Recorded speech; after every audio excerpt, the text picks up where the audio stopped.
দুর্বলের বল রাজা, শিশুর বল কান্না, মূর্খের বল নীরবতা, চোরের বল মিথ্যায়। আগুন দিয়ে যেমন লোহা চেনা যায়, তেমনি মানুষের ব্যবহার দেখে তার চরিত্র বিচার করা যায়। সংসারে কারো উপর কখনো ভরসা করো না যতদিন নিজের হাত পা ও শরীর আছে। কেউ যদি তোমাকে ভালো না বলে, এতে মন খারাপ করো না, কারণ এক জীবনে সবার কাছে কখনো ভালো হওয়া যায় না। ভালো সময়ে পুরো পৃথিবী পাশে এসে দাঁড়ায়, আর খারাপ সময়ে নিজের ছায়াও সাথ দেয় না। সম্মান জিনিসটা অনেকটা আয়নার মতো। তুমি কাউকে যতটা সম্মান দেবে, তার থেকে তুমি ঠিক ততটাই ফিরে পাবে। উপরে উঠতে গেলে সবার আগে প্রথমে নিজেকে হালকা করো। নিজের মধ্যের সমস্ত অহংকারকে টেনে বার করে দাও। তুমি যখন ভালো কিছু করবে, তখন অনেকেই তোমাকে দেখে হাসবে, তারপর তোমাকে দেখে হিংসা করবে, এরপর তোমাকে বাধা দিবে, তারপর তুমি সফল হবে। জোর করে কাউকে ধরে রাখার প্রয়োজন নেই। যে থাকার সে থাকবেই, আর যে চলে যাওয়ার সে চলে যাবেই। সম্মান পেতে গেলে আগে সম্মান দিতে জানতে হয়। সম্মান না দিয়ে সম্মান আশা করাটা একটা বোকামির কাজ। খাদ্যের অভাবে মানুষ কখনো মারা যায় না, মানুষ মারা যায় ভালোবাসার অভাবে। অপরাধ না করে যখন অপরাধী হয়ে যাবে, তখন চুপ থাকাটাই সবচেয়ে ভালো হবে, কারণ চিৎকার করে কখনো নিজেকে নির্দোষ প্রমাণ করা যায় না। লোকে তোমার প্রশংসা করলে খুশি হয়ো না, লোকে তোমার নিন্দা করলেও দুঃখ পেও না। মনে রেখো, লোকের কথায় কয়লা কখনো শোনা হয় না। না হিন্দু, না মুসলিম, না খ্রিস্টান, সবার প্রথমে মানুষের মতো মানুষ হতে শেখো।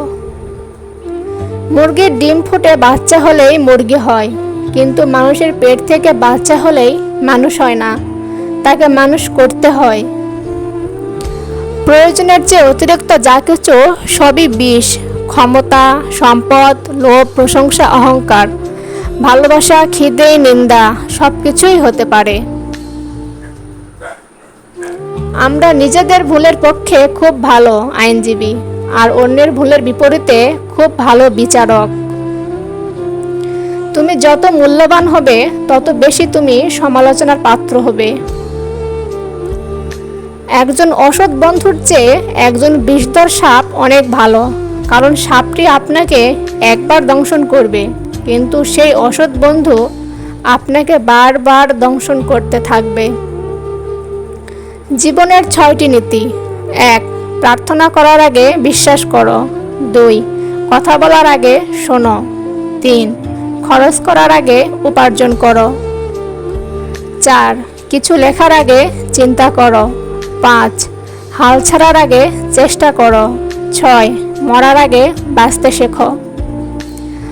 জন্ম নেওয়া ভাগ্যের ব্যাপার, মৃত্যু হওয়া সময়ের ব্যাপার, কিন্তু মৃত্যুর পরেও মানুষের মনে বেঁচে থাকা কর্মের ব্যাপার। ক্ষমা তাকে করো যে ভুল করেছে, কিন্তু তাকে ক্ষমা করো না যে বেইমানি করেছে। সবসময় কারো দোষ খুঁজে বেড়ানো উচিত নয়, পারলে তাকে সমাধানের রাস্তাটা দেখিয়ে দাও, কারণ জগতে কোনো মানুষ ত্রুটিহীন নয়।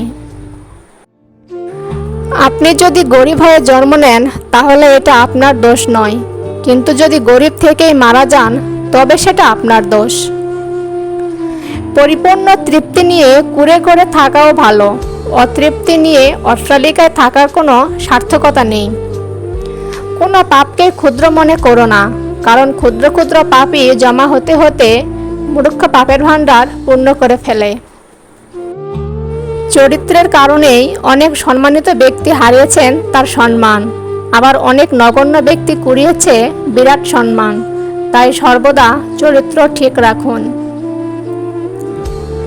রূপের ঝলক দিয়ে কি হবে যদি চরিত্র ঠিক না থাকে? আবেগ দিয়ে কি হবে যদি বিবেক ঠিক না থাকে? শিক্ষা দিয়ে কি হবে যদি ব্যবহার ঠিক না থাকে?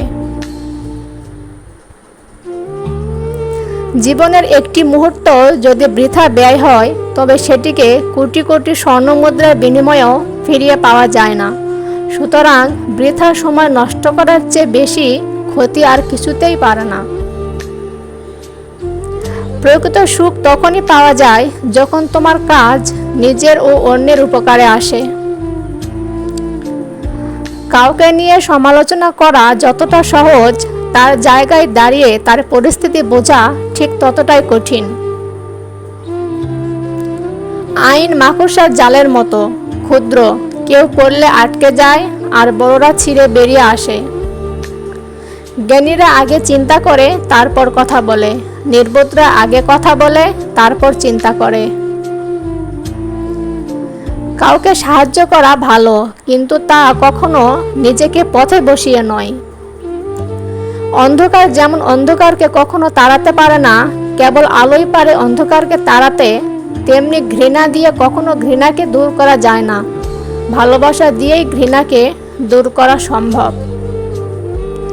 হিংসা ত্যাগ করতে গেলে সবচেয়ে আগে প্রয়োজন অপরের প্রতি ভালোবাসা আর বিশ্বাসের। আসলে কেউ কাউকে ভুলে যায় না, শুধুমাত্র প্রয়োজন ফুরিয়ে গেলে দূরে চলে যায়। নিন্দা করতে গেলে বাইরে থেকে করা যায়, কিন্তু কারো বিচার করতে গেলে ভিতরে প্রবেশ করতে হয়। কখনো কারো কাজের হাল ছেড়ে দিও না। এখনকার এই দাঁতে দাঁত চেপে করা কষ্টগুলো তোমাকে বিজয়ীর খেতাব দেবে সারা জীবনের জন্য। সৎপথে করিও ভ্রমণ, যদিও হয় দেরি। অসৎ নারীকে করিও না বিয়ে, যদিও হয় সে পরী। পৃথিবীতে স্বার্থ ছাড়াই কোনো কিছুই নেই, ঠিক যেমন জ্যোৎস্নার স্বার্থেই মানুষ চাঁদকে এত ভালোবাসে। অসৎ লোক কাউকে সৎ মনে করে না, সে সবাইকে নিজের মতো ভাবে। এরকম লোকের থেকে দূরত্ব বজায় রাখুন। গরিব থেকে ধনী হতে চাইলে স্ত্রীকে অনুরোধ করে হলেও বলুন আপনার অবর্তমানে আপনার সম্পদ অন্য কাউকে না দিতে। কারণ কত টাকা ইনকাম করতে পারলেন সেটা বড় কথা নয়, বড় কথা হলো আপনি দিন শেষে কত টাকা সঞ্চয় করতে পারলেন। জীবনের প্রতিটি সিঁড়িতে পা রেখে উপরে ওঠা উচিত, ডিঙিয়ে উঠতে পড়ে যাবার সম্ভাবনা বেশি।